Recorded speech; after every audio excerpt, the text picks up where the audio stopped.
Hello and welcome back to Today in the NBA, where today I'm going to be going over the Minnesota Timberwolves, past regular season, postseason, what they've done in both free agency and the off-season so far, what they could do for the rest of free agency and the rest of the off-season, and looking at some potential outcomes for their next season. Now to start off, the Timberwolves finished as the 8th seed in the West with a record of 42-40, one game behind the 7th-seeded Lakers, and only 2 games behind the 5th-seeded LA Clippers, 3 games behind the 4th-seeded Phoenix Suns. This shows that just how close the West ranking was. If they had have won 3 more games, then they would have been a lot for the playoffs, playing the 4-seed Suns. This probably would have meant that they would play the Suns at the 5 seed, but this is hypothetical, so we don't really need to get into this. Anyway, the depth chart for the Timberwolves next year is looking like Mike Conley, Anthony Edwards, Jaden McDaniels, Karl Anthony Towns, and Rudy Gobert starting. Then off the bench, Jordan McLaughlin, Nickeil Alexander-Walker, Troy Brown Jr., Kyle Anderson, and Naz Reid. Now this is a great starting lineup with Mike Conley, very solid point guard, probably the perfect player you want next to someone like an Anthony Edwards. Anthony Edwards, again, another player who I think could take a massive step. He's a great scorer, especially what he's been showing in the FIBA tournament so far. I think it's just the preliminary rounds at the moment, but he has been amazing. I think that the coach, Steve Kerr, said that he was the real leader of this team.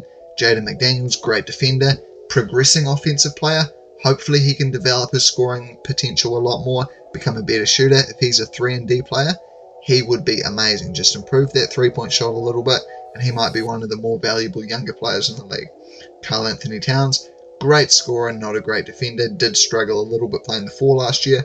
Rudy Gobert, pretty much the opposite of Karl Anthony Towns, terrible offensive player, great defender. Now, one thing I do want to say about Rudy Gobert is his three-point shot in FIBA. He did make 1 3, and he had a quote, something along the lines of losing his virginity. It was quite funny, actually.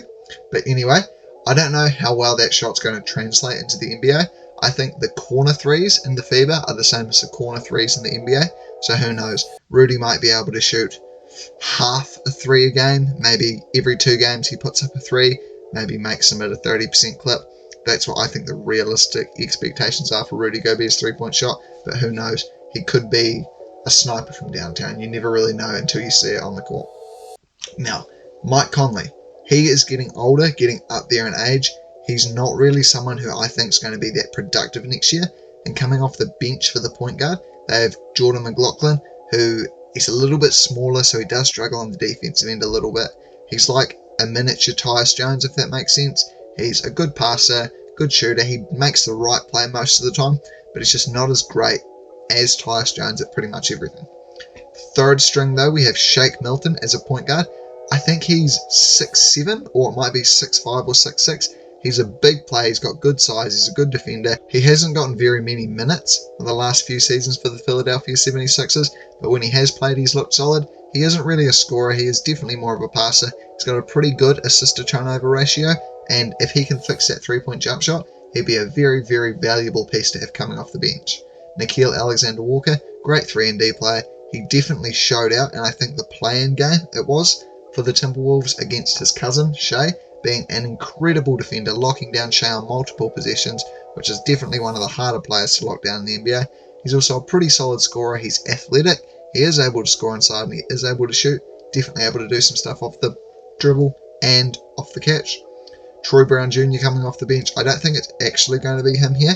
I think that probably Kyle Anderson will end up playing the backup 3, and then maybe Leonard Miller will end up playing the backup power forward. Who knows though, it could be something completely different. Backup centre, Naz Reid, is definitely going to be the Timberwolves 6-man. They did get him on a great contract this offseason. He's a really good player, great offensive player. He does need to work on his defense a little bit though, but he's the sort of offensive player where it doesn't really matter how good his defense is. He's never really going to be a great defender at the 5 position just due to his size, but he could end up being a Montrezl Harrell type guy, an energy guy off the bench that could definitely win a 6th man of the year in his career. Now, last season, the Timberwolves made a big trade acquisition in Rudy Gobert. He wasn't too great for them last season. He was able to stay on the floor, and when he was on the floor, I think the Timberwolves were around 12th in defensive rating. When he wasn't on the floor, They were nowhere near as good, I think dropping all the way down to something like 25th. He did struggle a little bit more on the defensive end than he has in past seasons, although saying struggle isn't really the right word there, as he was still very, very good on that end of the ball. But I do think a big part of him struggling, so to speak, is the more aggressive defense that the coaches in Minnesota have in place. I think that with some more time to adjust to that, he could definitely work on his rotations and his defensive positioning, and he could definitely make much more of an impact than he did last season. Karl-Anthony Towns was injured for a large chunk of the season. When he was on the court, they were a great team offensively. I think their best offensive lineup was their starting lineup, but with Cat at the 5 and Kyle Anderson running the 4. This was a great lineup, fully spaced out. Every single player on the court could shoot. Their worst shooter was probably Jaden McDaniels, and this lineup was so good offensively because of Anthony Edwards. Anthony Edwards, great player. He's great at getting downhill. He's a pretty solid passer. And I think with Mike Conley, he's definitely going to have more ball handling responsibility rather than D'Angelo Russell. As we saw after the trade deadline, where they did pick up Mike Conley, Anthony Edwards had much more ball handling roles just due to Mike Conley not being as much of a player that would demand the ball, such as D'Angelo Russell. Anyway, my off-season rating for the Minnesota Timberwolves, I'm going to go with probably a B+. They made pretty much no moves. They did re-sign Naz Reid on a great contract. I think he probably could have gone for $3 or $4 million a year to another team. Shake Milton was a good pickup. They definitely got him on the cheap. He's a solid player. I think the best part of their offseason was most definitely the Leonard Miller draft pick. I had Leonard Miller mocked at around the 25th pick, maybe going a little bit later to the 27th pick was, I think, I had the latest him falling to, but managing to pick him up with, I think, the 33rd pick. Great value. He looked amazing in Summer League. Terrifying rebounder, someone that could space the floor. He definitely looks like he's going to be a great player, and hopefully he can be getting some backup minutes at the 4 next year. Anyway, my season prediction for the Minnesota Timberwolves, I think that they're going to finish as the 9 seed yet again with a record of 44-38. I don't think they'll be as bad as they were last season, even though saying that they weren't that bad. I think Cat will be able to stay much healthier. Hopefully Jaden McDaniels is alright after his week playoff injury, and hopefully Rudy Gobert does manage to adjust better to the system. I just don't think Mike Conley is going to be getting any better. He's not getting any younger, so they might struggle a little bit on that front. I think they're all-stars for next year. They'll only have one. I think it'll be Anthony Edwards, and I also think that Anthony Edwards will make the All-NBA second team. I know it's a big jump, but he's a great player, definitely has the potential.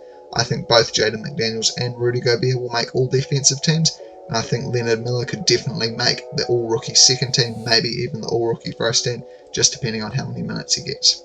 Unfortunately, though, I think the Timberwolves do get bounced in the first round by the Phoenix Suns. They just don't really have the defensive personnel to deal with the top 3 over there in Phoenix. Anyway, that does it for today's video. Thank you all for watching. Hope you enjoyed. If you enjoyed this video, please consider leaving it a like. Let me know what you think down in the comments below. What do you think Anthony Edwards next season is going to be looking like? Do you think Rudy Gobert and Karl-Anthony Towns will be able to mesh better together? Who knows? If you really enjoyed this video, please consider subscribing. I do post daily NBA content, so it is worth keeping up to date on. Anyway, thank you all for watching, and I'll see you all in the next one.